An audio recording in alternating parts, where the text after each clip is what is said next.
Hello everybody and welcome to your latest lesson on the listening exam for IELTS. So I hope you're excited. The last little video there showed you the difference that you get in your score when you get 2 more answers correct. And generally, if you have 2 more answers correct, you move up half of a band. So it's huge. Now, in understanding the question types and strategies for each question type, that's exactly what we're trying to do. Is we're trying to squeeze out an extra 0.5 or 1 band, or hopefully even higher from your performance in the exam. All right, so listen carefully to the video. There's a lot of really good tips and tricks in here. Generally speaking, our clients usually don't have too much difficulty with listening. So usually people get a higher score in listening than they do in writing, for example. But that doesn't mean that we should be comfortable with that performance, because remember, the difference between a 7.5 and an 8 can mean the difference between immigrating and not immigrating.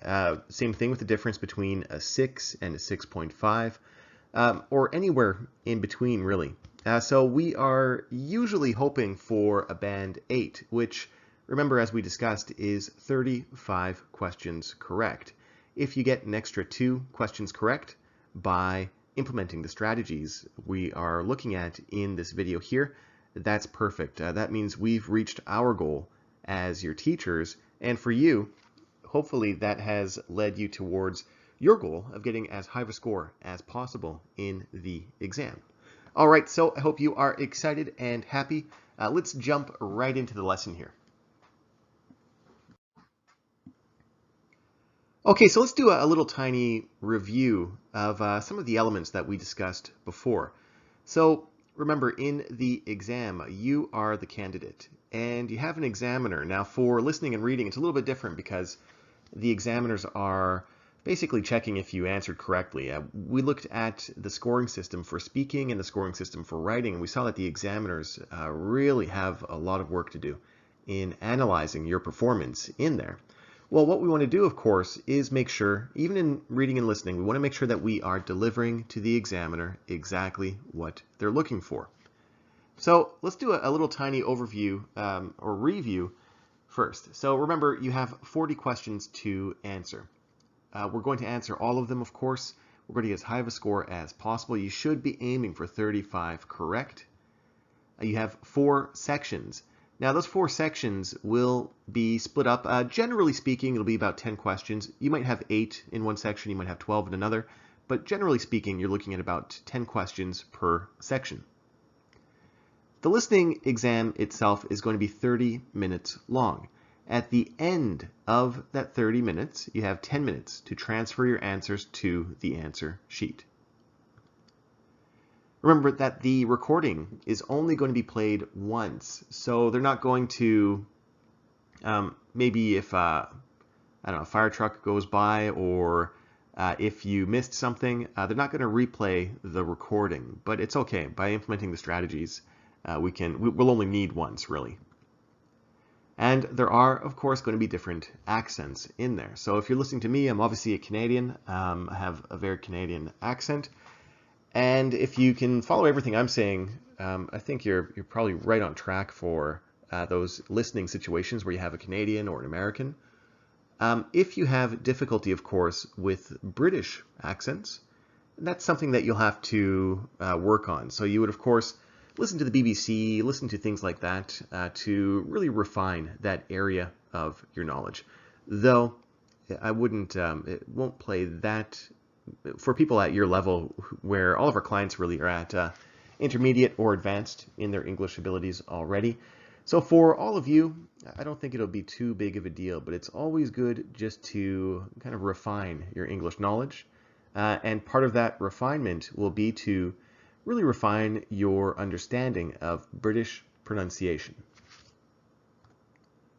Well, the big part that we need to really focus on here is for people who are in this mindset right now. Now, a lot of people who go into the exam, well, a lot of people don't really strategize for the exam. They just kind of show up and they want to figure it out while they're there. Now, that, of course, is a really bad idea For all of you, I mean, you're working through these videos, you're working through these lessons, you're going to incorporate the feedback we're going to give you. So for all of you, this isn't the mindset that you're going to have, of course, in going into the exam. It's just like in the speaking exam when we said, okay, I just need to survive 14 minutes. With the writing exam, when people say, okay, I just need to write 250 words or 150 words if it's task 1, and that's all I need to do. Well, we know that that is really not the truth, and you shouldn't be telling yourself this, because it's not just surviving 40 questions. It's not just surviving 14 minutes or surviving 150 or 250 words.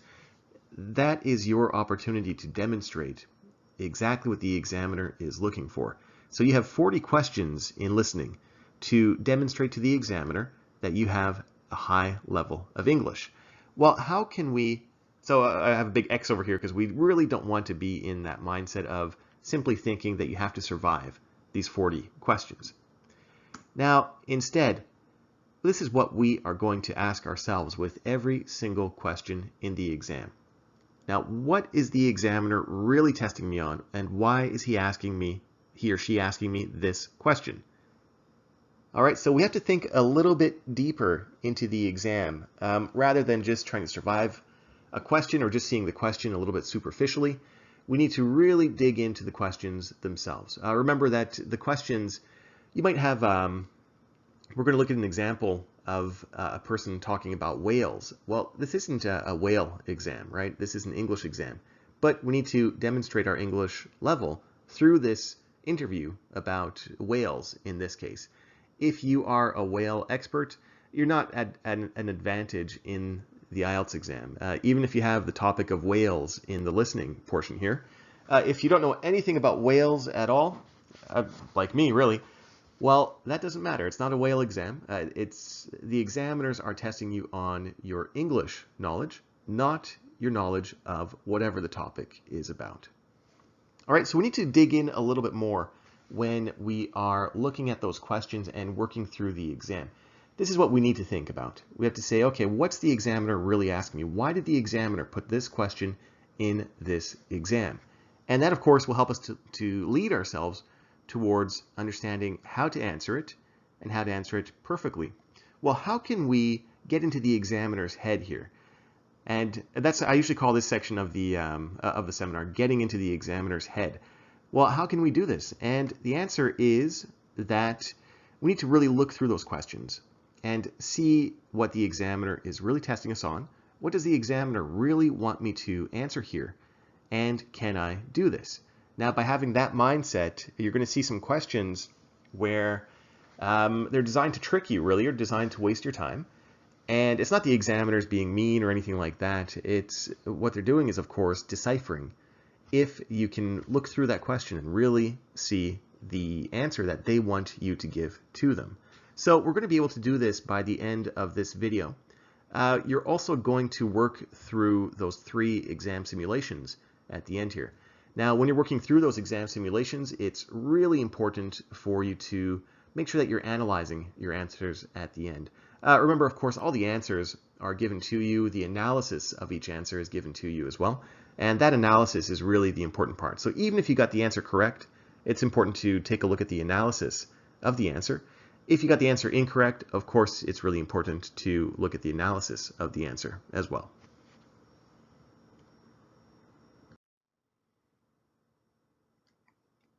All right, so let's dig in here. So with the listening sections, as we saw before, you're going to have 4 sections. Now, the first section is going to deal with a conversation between 2 people, as we saw before. So these are going to be everyday social situations, calling a company for information or something like that. And the second one, of course, is a monologue. Well, when we get into the more difficult areas, section 3 and 4, those often deal with more training types of situations. So section 3 is going to be a conversation. There's going to be a maximum of 4 people in there, but usually it's 2 or 3 people.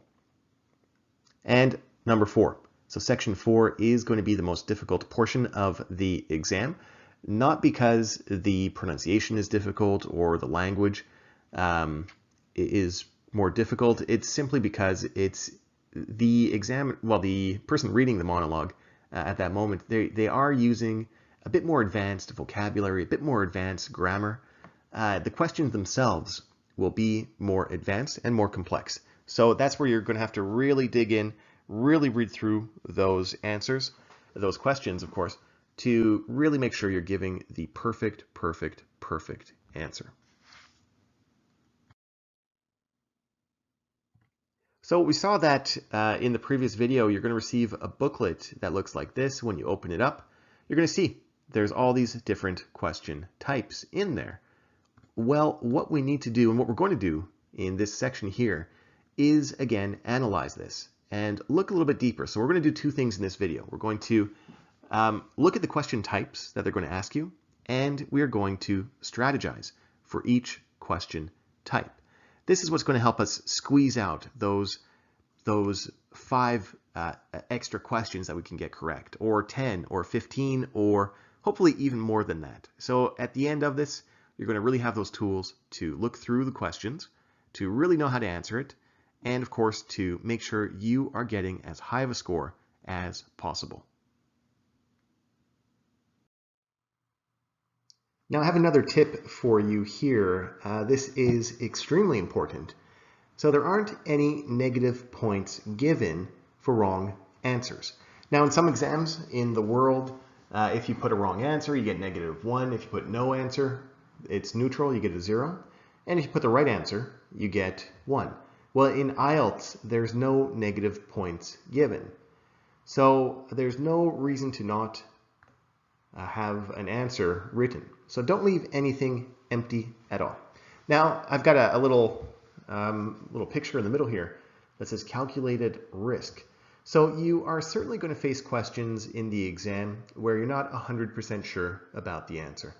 Well, that's okay. It happens even to native speakers, even to English experts with PhDs in English.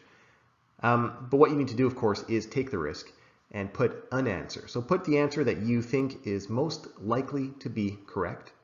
And that's going to help you to really play the odds, because there's nothing given to you if you don't put an answer. So instead, play the odds and put an answer that you think is most likely to be correct. So we can see over here that we have a variety of English-speaking countries. Now the accents in the listening are always going to be standard. So standard basically means that a news reporter would have that type of pronunciation, that type of language use. So when you're thinking of an Irish person speaking, or an Australian or a New Zealander or South African, well, what you want to think of are news reporters in those countries. Now for a lot of our clients, the majority of our clients are based in Mexico, Colombia, Philippines, and we get quite a few from France as well. Well, for a lot of these people, they're really used to listening to American or Canadian pronunciation, so like my accent. So for a lot of you, if you're not used to listening to British pronunciation, there's a great little trick that you can use, and it is simply to listen to the BBC News. So you can automatically set that on your computer so that you listen to that every morning.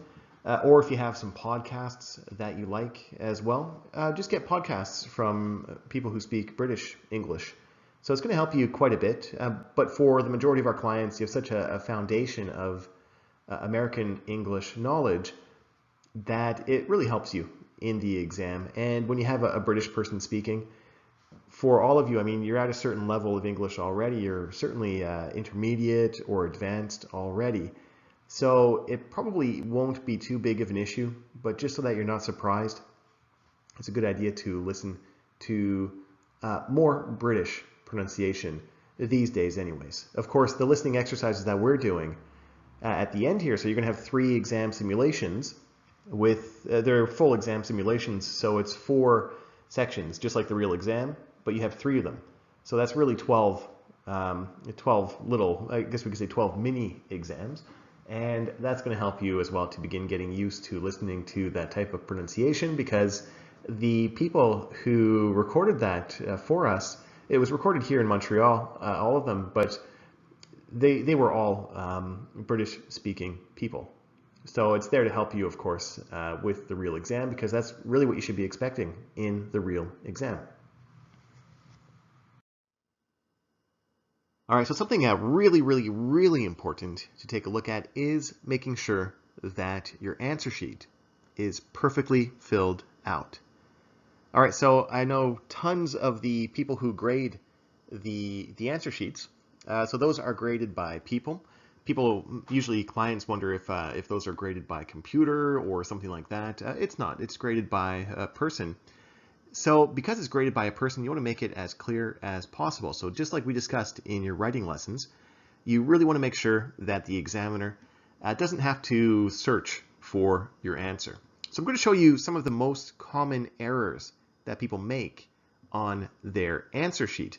And in my opinion, I think it's really heartbreaking when someone makes one of the mistakes that I'm showing you here, simply because the person knows the answer, but just didn't demonstrate it properly. So let's take a look over here. So you can see the first answer is C. Now, if a person puts A, and then later on decides, oh, actually the answer isn't A, I'm going to cross this out, and I'll put C over here. Well, unfortunately, that answer is wrong, simply because it's too messy for the examiner to take a look at. So it's not the examiners being mean or anything like that, but it's the way that the exam is made, really. So they want to help you, of course, but when you do this, it has to be marked as wrong no matter what. Okay, let's take a look at another example here. So we have 14 whale as the answer that the person put, but the actual answer is 14 whales with an S on the end. So even though this person knew the answer, and I think demonstrated that they really know how to answer this, the person just made a small mistake in grammar.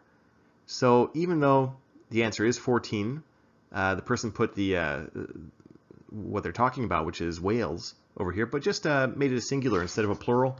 Well, unfortunately, that answer is wrong. Now, for you as an exam taker, you wouldn't really know. So people who take the exam and they do these kind of mistakes, they don't know because you don't get any feedback from IELTS themselves. You'll just get your score. But for some of you, usually when we do this during the seminars in person, people, I would say a lot of those clients took the exam already. They took it, well, we've had clients who took the exam like 10 times already.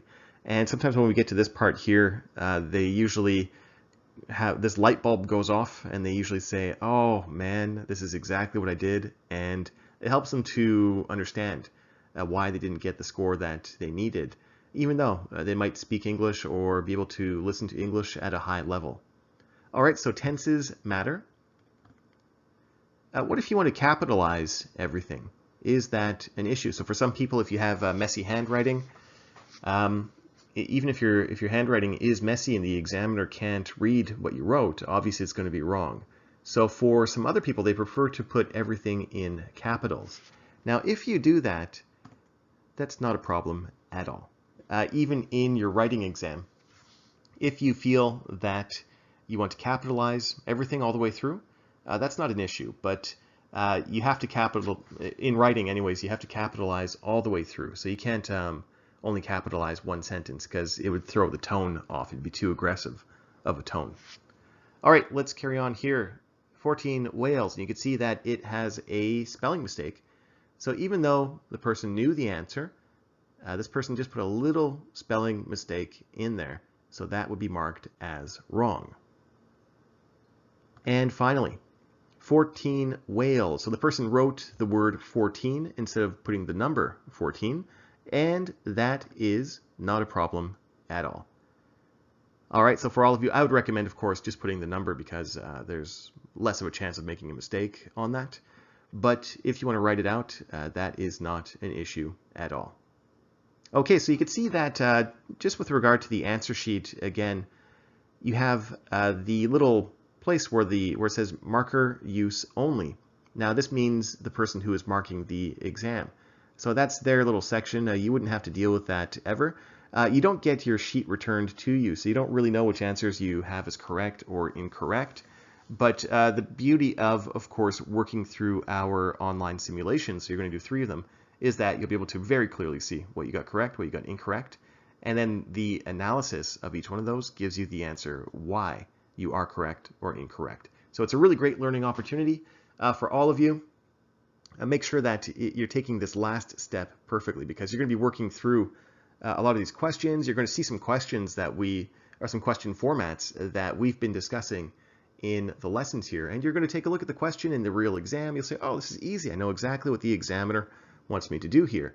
But if you don't do this last little step, which is filling in your answer sheet properly, it will cost you a question or 2 or 5, or maybe even more. So remember, this is going to save you quite a bit of time in the exam, and just in the fact that you're going to have to write the exam once and not twice. And of course, we want to make sure you are squeezing out every possible correct answer that you can. So pay attention to the answer sheet itself, and of course, how you are filling out this answer sheet. All right, so I've got another really important piece of information for you here. Now, this it relates to the procedures quite a bit, but this is really, really, really good news for you. And that news is that the answers to the questions will be presented in order. So what does this mean? Well, I'm going to give you an example here. All right, so we have, this is one of the examples that we're going to see later on. We're going to use this one a little bit over the course of today. And it's just a sentence that somebody said in one of the listening exercises. All right, so we have ear infestation can be particularly hazardous to whales as they rely principally on their hearing to navigate waters. Now, I'm going to give you an example here, but remember that when you're listening to these interviews, these monologues, these conversations in the listening, it's not likely that you're going to have 5 answers in one little sentence that a person reads. It's impossible, really. You might have 1 per sentence. You're going to have some sentences, though, where it's interesting and everything, but it doesn't relate to the questions that they're asking you. So there are some sentences that are being read to you that are there to kind of waste your time or try to confuse you. Well, one way to make sure you're not getting confused, one way to make sure you're not wasting your time, is to work through the exam like this. So maybe the answer to number 1 is going to be right at the beginning of the sentence here, or right at the beginning of the listening interview. And then if you're 100% sure that you got the answer to number 1, well, you're not going to have to go back ever. You know that the answer to number 2 is going to be after, it's going to be in the listening, but after they give you the answer to number 1. All right, so you're not going to jump back, you're not going to jump forward. You are just going to stay exactly on target and on the path, really, like we can see over here. So maybe for number 2, maybe it has something to do with hazardous. Maybe for number 3, it has something about how they rely on something. Maybe that's the key word for you. Maybe for number 4, it's hearing. And maybe for number 5, it's something that has to do with waters. All right, so this is obviously a very small example. You're not going to have 5 answers in one sentence that the person reads, of course, but you will certainly have your answers in order. So the answers are going to be given to you in order. So if you're ever in a situation where maybe the conversation goes back to one of the topics that you answered in question 3, for example, well, be careful, because sometimes they're trying to trick you into going back to re-answer that question, even though maybe that answer to number 3, you heard it and you answered it correctly, and then you moved on to number 4 and you saw that number 4, or you heard number 4 was given to you as well, and you're confirmed with that and you're really positive about your answer. You're never going to go back to number 3. All right, so that's the big tip over here. Don't get confused when they go back to a certain topic. It doesn't mean you have to go back and change your answer. If you got the answer, you got the answer. Don't get confused and don't get tricked with going back to changing this. All right, so these are the 2 big tips that we're going to work with over the course of today. These are really the 2 big ones that are going to help you the most when you do the exam simulations at the end here. And that is simply that reading ahead is key. So remember, we have all of this time that they're giving us to make sure that we read ahead. Well, it's not for fun. It is so that you can have time to strategize and theorize about what the answer could be before listening to the script. All right, we can do this, of course, by looking at the context that they give us. And of course, we can know the grammar that we're going to look for as well in order to get the perfect answer. All right, so that's one tip. We're going to use this in the next few slides over here, and of course throughout the rest of this video, and you're going to use it, of course, throughout the 3 exam simulations you're going to do. And this is the other key. So we're going to listen for synonyms and antonyms. They're not going to give us the exact word that that we might be thinking of in there. But if we know the type of word that could potentially be the answer, well, if they give us a synonym, which means, of course, the same word, but just saying it in a different way, or if they give us an antonym, which means, of course, the opposite of that word, well, then we know the answer.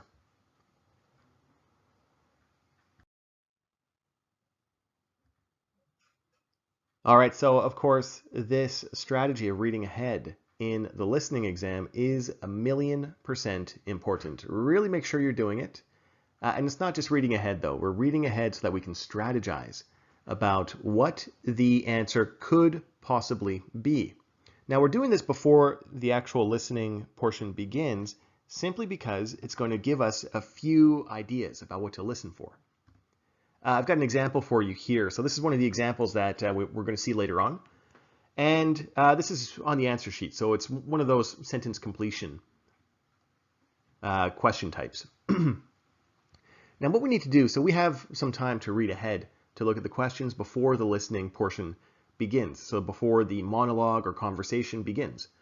Now this is exactly what we want to do in this situation, is think of the grammar and lexical options that could potentially be the correct answers. Now this is beautiful because before even hearing the script, before even hearing the person speaking to us, well, it's amazing because we've got options already that we're looking for. So when you think of the word clerk, and we can see over here, it says it's a job. So the job, it's going to be we know already just from that first question that it might be something about a job interview or something like that. And it says job, and then we have the word or words we're looking for, and then it says clerk. Well, we need to think of some ideas for this. You don't need to write these down or anything like that. You probably won't have time to really write these down in the real exam, but we could get some ideas. So maybe it's a law clerk, maybe a sales clerk, maybe an accounting clerk. Those are all the options that we are looking at. And, you know, there could be 100 options that we haven't thought of. But the beauty of this, though, is as soon as we hear something that relates to the job of a clerk, and it's going to be a job title, well, we know that's the answer. So before even hearing one single word of the listening, we already have ideas about how to answer. Now, the second one over here, okay, work from 9 a.m. to 5 p.m. Now, we don't really know what the rest of this could be. Maybe it's about the days that the person's going to work. So maybe weekends, Sunday and Monday. Maybe it has to do with the breaks, with a 30-minute break or something like that. All right, we can really be pointed in, I think, the right direction by looking at the next sentence, which says 10 a.m. to 6 p.m. Tuesdays and Saturdays. So maybe it's Sunday, Monday. Maybe it's going to be Wednesday, Friday. Maybe it'll be Thursday. Well, we have an idea, anyways, of what to look for. And the beauty of this, when we look at the other options where we're looking at synonyms and antonyms, there's not really another way to say Tuesday, right? So maybe they'll say the second day of the week or something like that, or maybe the weekends. But we have an idea, anyways, of what to pinpoint in the listening exercise. Days off are on. So from this, we can really deduce that we're looking for something perhaps regarding days. So maybe weekends, maybe Monday through Friday, maybe Tuesday, maybe Thursday, maybe holidays. Anyways, with all of those options, again, we know what to look for. And you're going to be excited actually in the exam to kind of hunt down these words that the person is going to use. And the final example for us to look at, even though you're going to do this all the way through the exam, but we need to theorize about question 4. So the store is located on, we know it's going to be maybe an address, or probably an address, because grammatically nothing else really would make sense over here. All right, that's also because of on. So from the on, we can deduce that they're probably going to talk about a street. If it said the store is located in, well, that changes it, right? That changes the potential answers, because maybe the answer then could be a city. Maybe it could be a mall, a certain mall or something like that.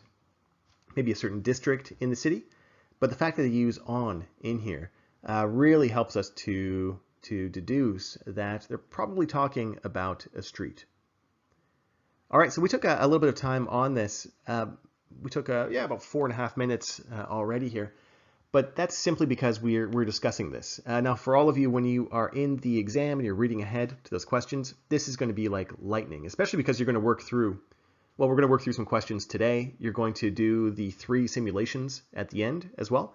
And that's 120 questions for you to practice this with. So really at the end of that, you're going to be quite an expert in using this method here, which is, of course, analyzing the grammatical and lexical options before the person begins even speaking in the listening exam.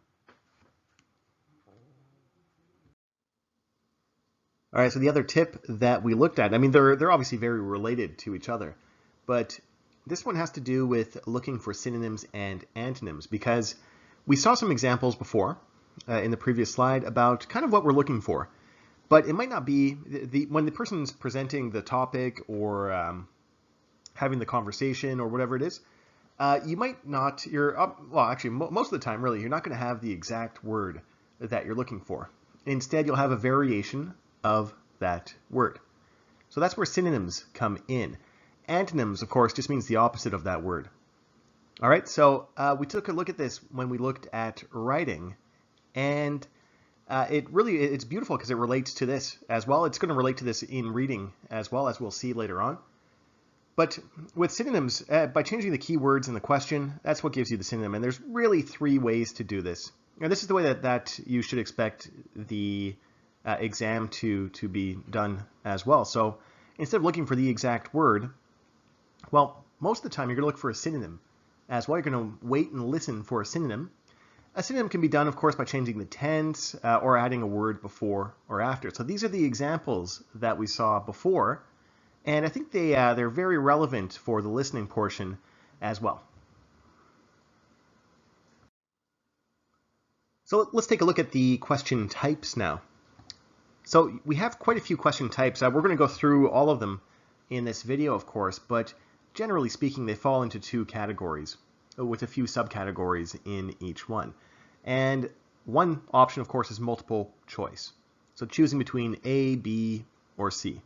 Or it might be A, B, C, D, it might be A, B, C, D, E. It might be choosing more than one in there as well, but all of that kind of falls under multiple choice. The other option is sentence completion. So you might have a table, you might have some sentences, just like the examples that we saw before, where we really need to kind of fill in some information to complete sentences.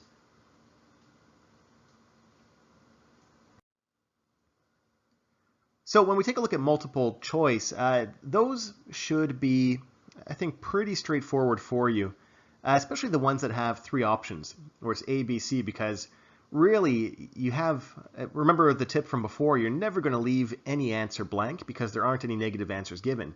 So those ones are great because automatically, before even putting anything in, before even listening to anything, well, you have a 33% chance of getting that answer correct.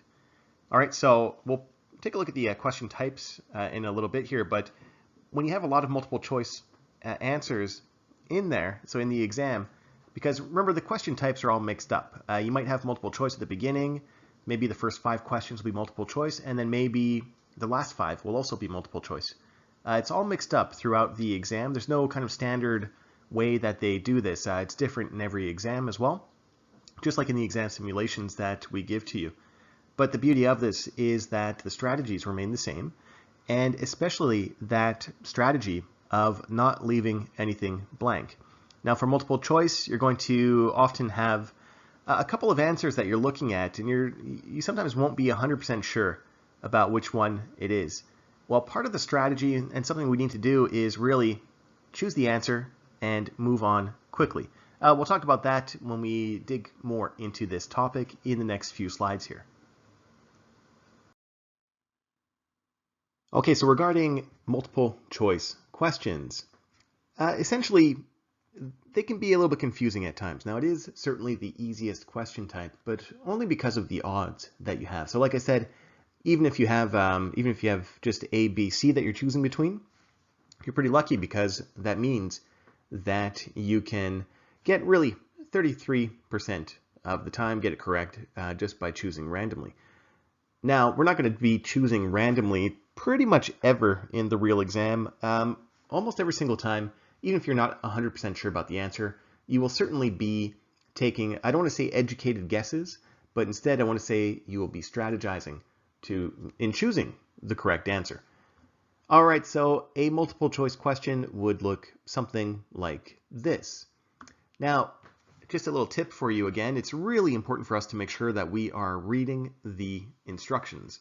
So the instructions tell us to put one letter, A, B, or C. So that's all we do. We're going to have other questions that are going to ask us for two letters. That's okay as well. So there might be two answers to one question. Anyways, it goes back to the first slide that we had in the previous video, where it's really important to make sure you are reading the instructions. Now, there's a situation that might come up in the exam. I'll leave you 20 seconds to read through this here.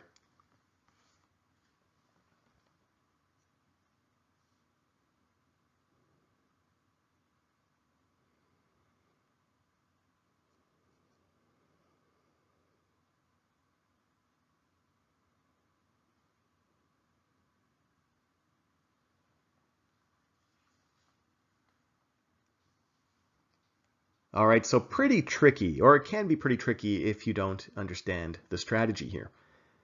Now, for this person, this is somebody who's writing the exam, and then the listening begins, and maybe in the speech that the person's making, or in the phone call, or whatever it is, the person said, well, we only have different types of bread, and that's all that we make. So this person is getting a little bit confused because I think he's overthinking the question. He's taking a look at the options in 17, and he's saying, all right, well, there's pastries only. So for all of you, you probably know this, but pastries, that is simply a synonym of bread. All right, you can see they have lunches and small meals, and for C, both sweet and savory products. Well, this person is getting a little bit confused, and he's saying, all right, well, but they only serve different types of bread, but that could mean all of these. So what do I do? All right, I'll show you exactly what to do in the next slide here.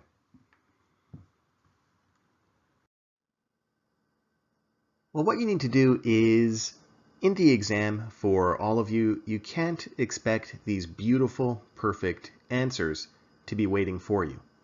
Now, what you have to start doing instead is realizing that for a lot of the questions, you're not going to be 100% sure about the answer. But what you can do is, of course, strategize to make sure you are giving the most correct answer to the examiner. Now, the way to do this is to simply change your thinking. You're not going to have two, in this case with A, B, C, you're not going to have two answers that are completely incorrect and then one answer that is 1,000,000% correct. Instead, you need to think of your answers on a sliding scale like this. So you want to think of the most correct option given to you and put that on a sliding scale when you are working through this, and of course, work it down to the least correct. So this is going to really simplify this for you in the real exam, and probably even in this example. All right, so we need to think with every single question, really, and every time we have, especially a multiple choice question, we can't wait for a beautiful, perfect answer. We have to instead choose the most correct answer based on what they have given to us. So that's how we make sure that we are, of course, staying on time, working through the exam quickly, because remember, once you have question, this was the example we saw before was question 17.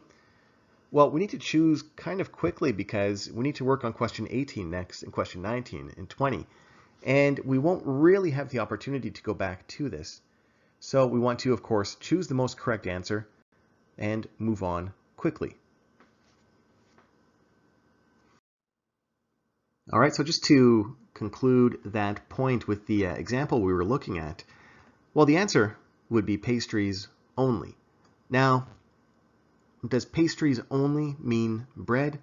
It doesn't. I'm not a baker, of course, but it doesn't. Pastries can mean donuts and croissants and bread and other kind of bread-based products, right? But it doesn't matter because in the exam we need to put an answer quickly and we need to move on quickly. So in this particular instance here, pastries only is the most correct answer given to us. Is it a perfect, beautiful answer? No. But it doesn't matter. It's the correct answer. It's what the examiner is looking for. So that's what we put, and then we move on and we keep working through the exam. All right, let's take a look at a different one here. So here we have the question. Now I'm going to play a little clip for you. And on your side, well, I guess give me the answer. So let's listen to the clip here. Ear infestation can be particularly hazardous to whales as they rely principally on their hearing to navigate waters.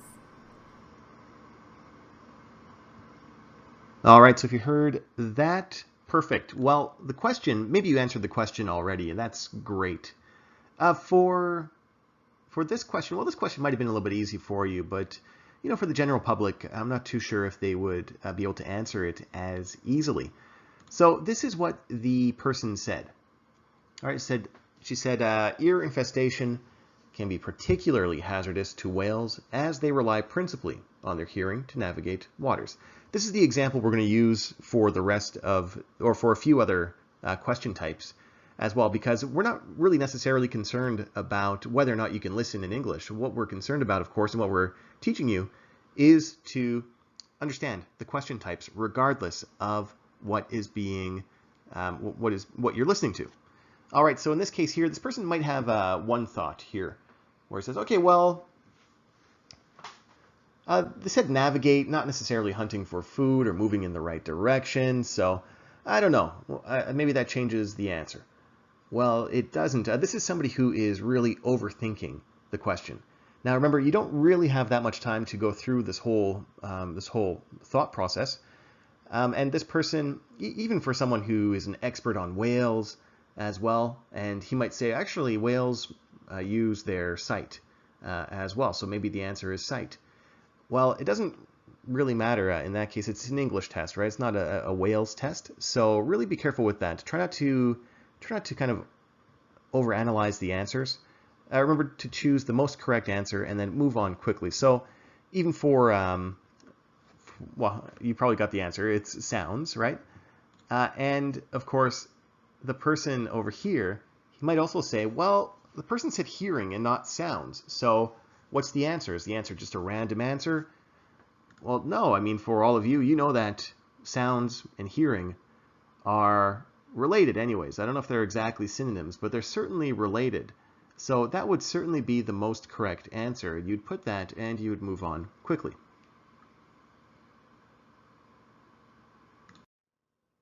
Now, the second question type that we'll take a look at here goes again under multiple choice. All right, so with this, it would be something like this, where instead of having one question with A, B, C, or D, E, whatever, on the answer sheet, and you're choosing which one goes with that, is the answer for that question, you have a few options over here. Now, in this case here, we have Katie, Harry, both Katie and Harry. Now, those ones go under A, B, C. And what they're doing is trying to divide up who's going to do certain tasks.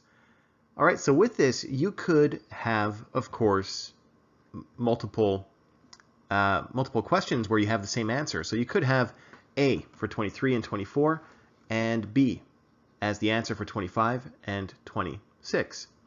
That's okay. These ones are pretty straightforward as well. I think these ones are, again, really easy question types for you. Now, with this, are you going to have an equal number of answers in there? So are you going to have A, B, C, A? No. You could have two A's, you could have two B's. It's not very likely to have A, or all B or all C. It certainly will be mixed up, but don't be surprised if you have three A's and one C, for example. All right, well, the way to answer these, of course, is again to think of synonyms and antonyms. So when you're listening to the interview or the conversation, they might say something like, okay, Harry, do you have a camera? All right, you're going to use your camera to I don't want to say take photographs, but you're going to use your camera to take photos of the people who are entering the concert, or something like that. And then we know it's Harry, right? For interviewing people, they might say, Katie, you're going to talk to all of the guests who are arriving at the restaurant, and you're going to ask them some questions about themselves. All right, so that would, of course, be a synonym, just almost a paraphrase, really, a different way of saying interview people. All right, so we want to be really, really careful with those. Often as well, they'll have something like, they'll have a conversation and they'll say, okay, Harry, you're going to take photos for the scrapbook that we're going to give to people later on. And then in the conversation, they'll change and they'll say, oh, actually, you know what? Katie, you're a really great photographer. So how about you and Harry work together? All right, so that changes, of course, the answer to C for that one there. And again, remember that the exam will progress. So usually when you're finished the photographs question 23, then you'll find the information for collecting samples, then you'll find the information for interviewing people, then you'll find the information for analyzing data. But the key is to really think of synonyms and antonyms. All right, so you might have a graph like this, or a map, or something like that you need to fill as well, based on the information that the person is presenting to you. Well, the beauty of this is that you know they're going to start at number 11. So most of the time it's going to go 11, 12, 13, 14, 15 in this case. So you know that they're going to start with number 11, and you have to really focus in and be able to answer that, of course.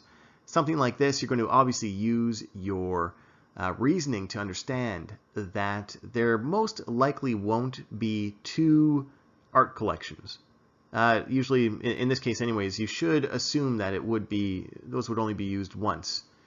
All those A through I would only be used once in here. And you have to, of course, strategize for the exam with that information.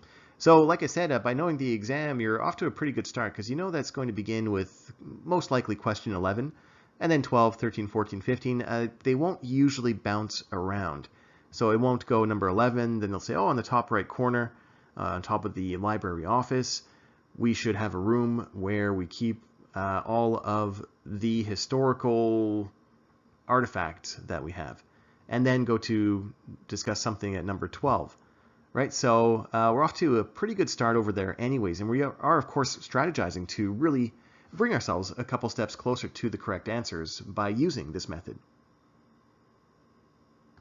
And of course, synonyms and antonyms are going to play a huge role in this. For maybe the first 10 questions, they'll be pretty straightforward in terms of synonyms and antonyms being used with this question type. But remember, the questions get more and more difficult as you progress through the exam, right? So instead of saying meeting room, for example, with number 11, they might say, okay, well, on the left side of the entrance when you walk in, there's a room with a big table where we usually have our conferences so we can discuss important tasks to accomplish this week. So the whole staff usually comes, etc. Anyways, we know that that would be the meeting room because that's the best description of it. They most likely, when you're looking at 11, 12, 13, 14, 15, it's not very likely that they'll simply say something like, when you go through the entrance, on the left there's the meeting room, and then on the right there's the multimedia room, and then that type of thing. So really be aware of synonyms and antonyms. And of course, we need to really focus on that in helping us strategize to make sure that we squeeze out all those extra answers that we can.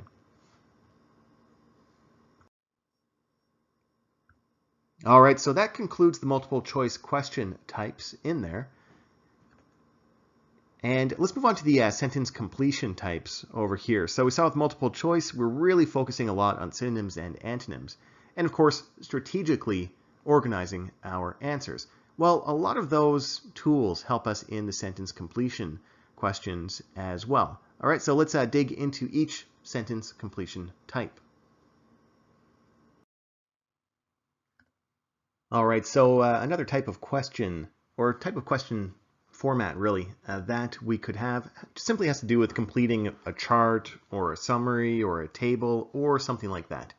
These ones usually aren't too difficult either. So we don't really need to think too much about the format of this really, because it happens to be in a table, but really it's just completing a sentence or filling in a single word to describe whatever it's about. So remember we talked about this exact question where we said for clerk we can really analyze and strategize with synonyms and antonyms for this. You can also look at it grammatically as well, of course.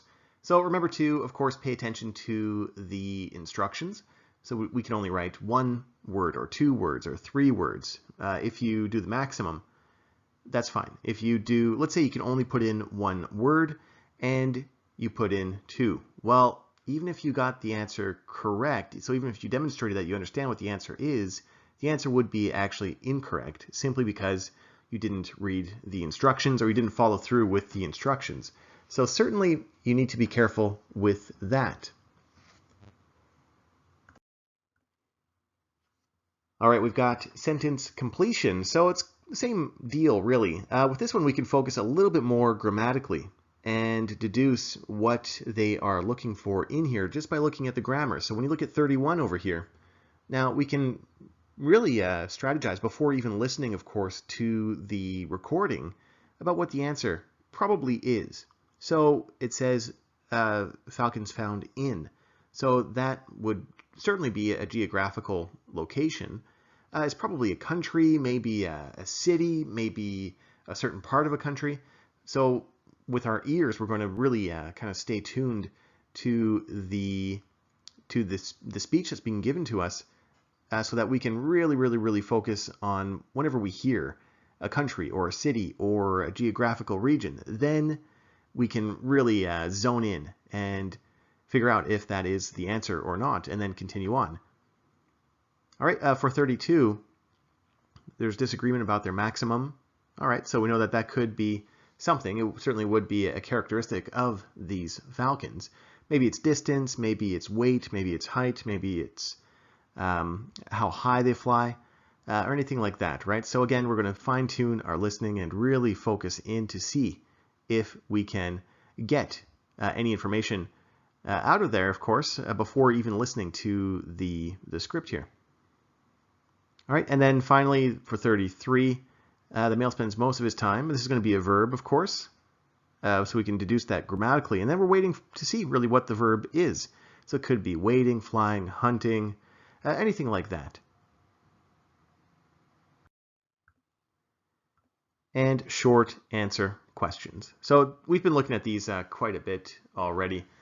And of course, remember spelling counts. You have to really make sure your spelling is perfect, as we saw in the first couple of slides here.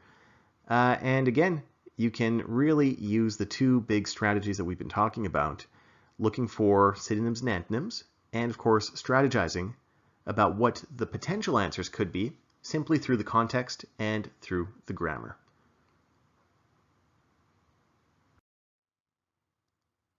All right, so let's do a little tiny activity. We'll just do this quickly, but it has to do with really testing you on whether or not you understand what the question types are. So I'm going to show you a question type. You're going to tell me what the question type is.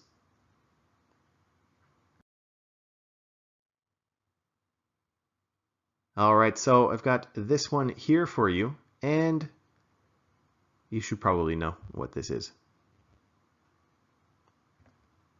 All right, well, it's simply a matching question type. So we could consider this multiple choice.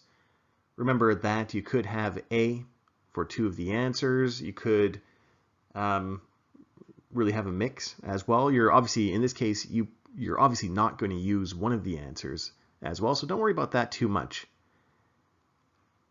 And of course, in this case here, you need to really strategize, because we're going to hear, usually you'll hear the name of the place. So let's say, okay, the Imperial Hotel is this, this, this. And of course, we need to really focus on putting the answer correctly. So remember that most of the time the exam carries on. So it'll start with 1.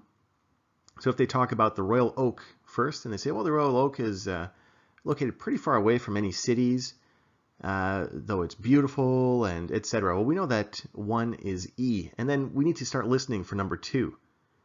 So when they carry on, maybe they'll say, okay, well, the Majestic Hotel is located in downtown Toronto, and it's beautiful. It's been there for 100 years. But when we look at the Carlton is a brand new hotel. And so we know that they skipped over one of those and they're moving on to the next one, because then we have to move on to number 2. So they're not going to jump ahead to number 4 and then go back to number 2.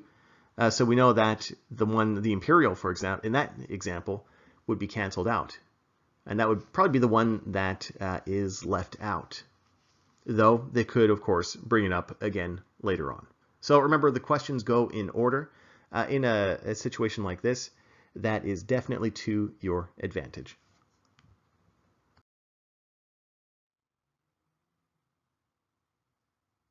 All right, and this question type here. So this is, again, a short answer.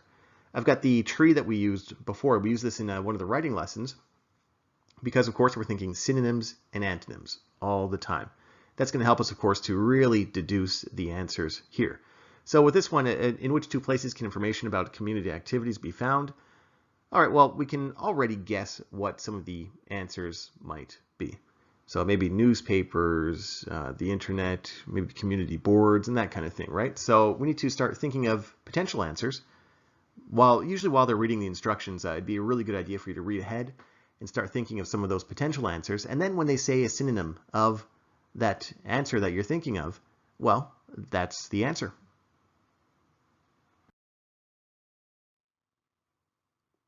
All right, and here we have a simple multiple choice. So remember, at the beginning of the exam will be easier. At the end, it'll be more difficult. But regardless of whether or not the exam, you're in the portion of the exam that's easier or more difficult, with these multiple choice questions, you're in a pretty good position no matter what. So remember the example that we looked at before, where you might not be 100% sure about certain answers. Well, do your best, and remember, you're not going to have a beautiful, perfect answer waiting for you. Instead, you need to choose the most correct answer.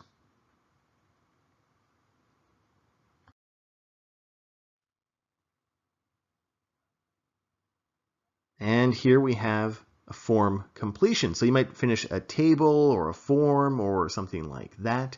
Again, the two main strategies, of course, of using your grammar, using your lexical resource to really deduce what the answer could be is extremely helpful, because we can answer well, not very specifically, but we really know exactly what we're looking for, even just looking at this table here.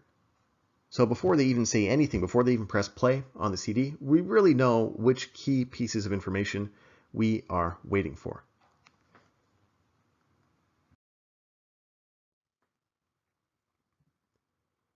All right, and you can see over here, remember the instructions are extremely important. So it says write no more than 2 words for each answer. So 2 words is the maximum. Now let's say for 27, he said studying with the Open University demanded a great deal of students' studying time. Well, that's 3 words. So it doesn't even matter if that's the correct answer or not. You didn't read the instructions. So unfortunately, that would be incorrect. So really be careful with that. And this is sentence completion. So this one, of course, we are focusing more on grammar. The grammar is the extra tool that can really help us to deduce the answers. But again, synonyms and antonyms really unlock everything for us.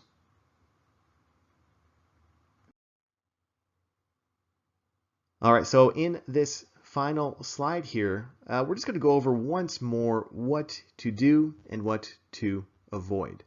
With listening, I know with writing we have really huge lessons. That's just because writing is so difficult.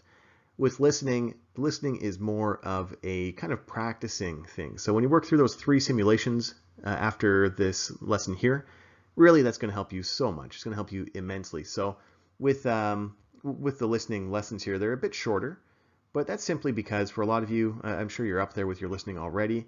You just need some practice and really understand the question types. And that's really what helps for our clients. That's what almost every single one of our clients always wants to do tons of exam simulations for listening, and for the lessons, they don't really want to focus on it too much. They just want to focus on it just a little bit because they would rather sort of practice. Meanwhile, with writing and speaking, but especially writing, it's feedback, feedback, feedback. That's really the key.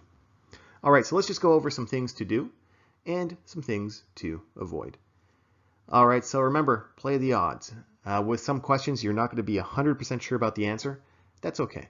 Remember to keep moving, moving, moving through the exam. You certainly do not receive any negative marks if you put a wrong answer. So you just it simply becomes neutral. So you get a 0 on that. Same thing if you put no answer at all. So if you put no answer or you put a wrong answer, it's the same. It just winds up being 0 points. But if you put a correct answer, of course, it's worth 1 point.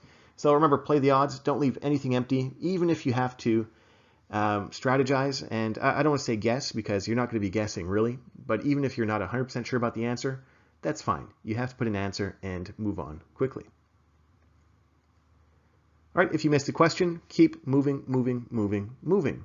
It's okay. Remember, we have some leeway in there as well. For a lot of you, if you're aiming for that CLB 9, which is an IELTS Band 8 in listening, remember you can miss 5 questions. That's fine. All right, so it gives you a little bit of wiggle room, a little bit of leeway, just in case something happens on exam day or you have a difficult time with one question. Remember, the questions are being answered in order. So if you miss a question, don't dwell on it too much because the answer to the next question is going to be coming up soon. All right, word limits are really important. I work with a lot of the people who correct these exams, and it's really unfortunate. They always say it's really unfortunate because some people just simply don't read the instructions close enough, and then they get into a little bit of trouble because they put 3 words when they were only supposed to write 2. All right, so be careful with that, and that again is the way to squeeze out a couple extra bonus points there. All right, so be careful not to, you'll see this in the exam simulations as well. Now in a question where we're missing a single word, remember to just put that single word that we're missing. Don't write out the sentence or don't write out any words that they give us as well. All right, with this one here, transitional words are going to help you understand at which stage of the task you are. Well, those transitional words are simply the keywords that we are listening for. So with a lot of you, this isn't really going to be an issue because simply when we find the answer to a question, we know that the recording is leading us towards the answer to the next question. So remember to really focus on that and keep moving through the exam. Now this works for some people. Some people like to underline those keywords and then wait to hear them. That's perfectly fine. For a lot of people, some people think it's sort of a waste of time as well. Well, your time to experiment is, of course, when you're doing the exam simulations at the end here.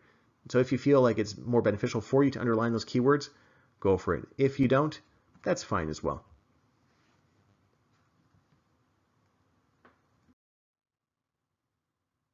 All right, so a very big thank you for tuning in and working through this lesson. You're going to have quite a bit of work to do now because you have 120 questions to work through right after this. So you're going to work through those listening exam simulations. And of course, I think it's going to be a really great experience for you. You're going to see this really in a different way now because you've gone through this lesson. If you've gone through the other lessons as well, you'll see how kind of interlinked everything is with English, with IELTS as well. So working through those is really going to help you quite a bit. And of course, really make sure that you understand why your answer is correct or incorrect. So by the time you work through those 3 simulations, I think you're going to be ready for the real exam. And you'll get that 35 out of 40, which is what we're aiming for. Maybe you'll even get 40 out of 40. All right, so thanks again. Have a great day, and I'll see you in the next lesson.